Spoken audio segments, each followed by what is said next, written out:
After weeks of hype and glowing praise for the PC version, Baldur's Gate 3 finally comes to PlayStation 5 on September 6th. Larian Studios' epic role-playing game is 6 years in the making, with over 174 hours of cinematics, and a script roughly 2 million words long and more. What should console players expect when jumping in, especially with early access going live this week? Here are 14 things to keep in mind. Classes, races, and multiclassing.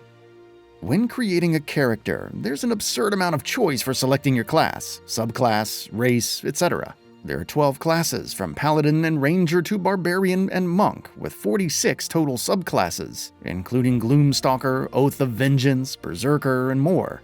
You also have 11 different races and 31 sub-races, each with benefits and unique traits like Dark Vision that can influence a playthrough. If that weren't enough, multiclassing allows mixing and matching classes in different ways to create absurdly powerful builds. Spells, actions, and more. Baldur's Gate 3 offers over 600 spells and actions, which is crazy when you toss upcasting magic into the mix. Thanks to the level cap of 12, you gain access to Disintegrate, Circle of Death, Eyebite, Globe of Invulnerability, and more such powerful spells. You can further customize characters with feats like Alert for more initiative, and a total lack of surprise, which is a good thing when ambushed, and Actor for an increase to Charisma. Exploration, inspiration points, and goals.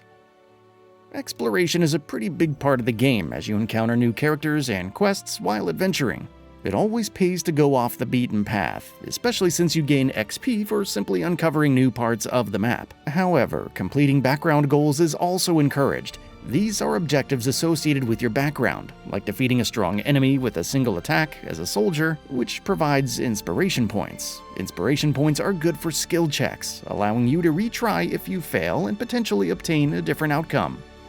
Targets 60 frames per second on PS5. For all its brilliance, Baldur's Gate 3 has its share of performance issues on PC, especially in Act 3. Larian Studios is working on addressing the same, but the PS5 version will at least target 60 frames per second out of the gate, per a PlayStation blog post from June.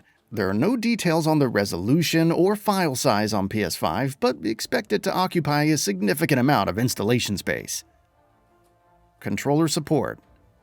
Though there's some concern over playing such a massive role-playing game on a controller, the implementation is handled quite well on PC. Character movement feels better since you directly move a character instead of pointing and clicking. Oddly enough, it even has some superior features, like sorting items by value and weight when trading with an NPC and selling from everyone's inventories instead of clicking through each manually. The only trade-off is that item and party management feel like more work, so hopefully the PS5 version will address some of this. How combat works. If you never played a Dungeons & Dragons style game before, don't worry. Combat in Baldur's Gate 3 is turn-based, but characters with higher initiative get to go first. An invisible die determines whether an attack succeeds or misses, how much damage it deals if it lands, and whether the target can mitigate or avoid incoming attacks. There are critical misses, which always fail, and critical hits which always land and result in more damage. You have a set amount of movement, and along with regular actions, you can take bonus actions, including jumping to cross greater distances. There are other factors like proficiencies, advantages, disadvantages, and much more to account for, but you can still get by through understanding the basics. Choices and consequences. Dungeons & Dragons, by its very nature, is driven by decisions and the ensuing consequences. Baldur's Gate 3 is no different, and the outcome may not always be what you expect, depending on who you side with, who you decide to spare or kill, who you help, and the dialogue chosen. Different things may occur, and they steer the story in all kinds of directions. So before reloading from a previous save, consider letting the story play out. Freedom of choice. Baldur's Gate 3 isn't a sandbox title by any stretch of the imagination, but it offers an insane degree of freedom. Want to pickpocket someone and sell their wares for some quick coin? Drop a piece of the environment on an enemy to get the drop on them. Speak to corpses to glean information, or shapeshift into different characters. The game allows for all of that, and then some. Even in combat, you can shove enemies, throw weapons or allies at them, and much more. Split-screen co-op. Of course, another appeal to playing Baldur's Gate 3 is the co-op, with up to 4 players teaming up to cause chaos. The PS5 version supports local split screen, so each can go their separate ways and potentially hinder each other. Inventories and inspiration points are shared, though you can lock the former if you don't want a party member taking your items. All PC updates.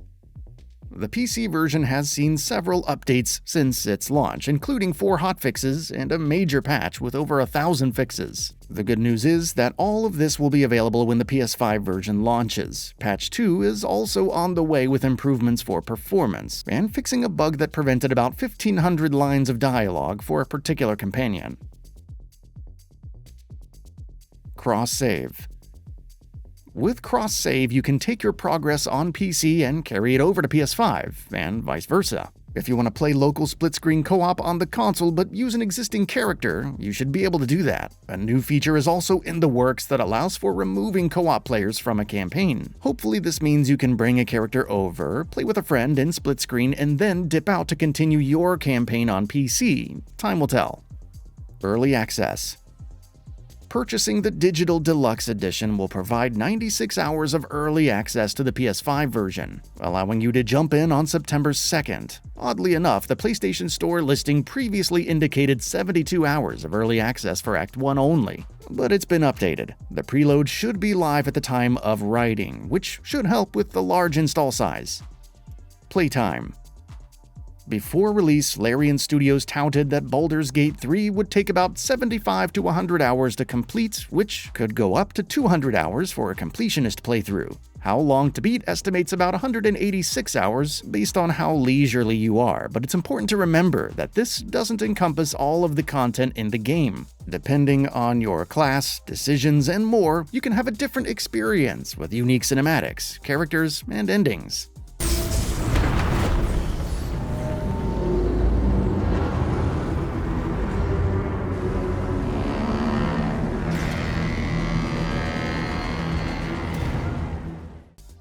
Multiple endings. Speaking of which, there are multiple endings to unlock based on your choices. While 17,000 variations was thrown about before the PC version's launch, it's important to note that this applies to the epilogue. As you see the effects of different decisions, think of it as a way to see how your overall journey turned out, for better or worse. Don't go expecting 17,000 different endings. And that brings us to the end of the video. A quick request: we upload new videos every single day, and if you like what we're doing, please consider subscribing. It really helps us out. Also, don't forget to enable all notifications by clicking the bell icon so that you can receive daily video updates. Thanks for watching.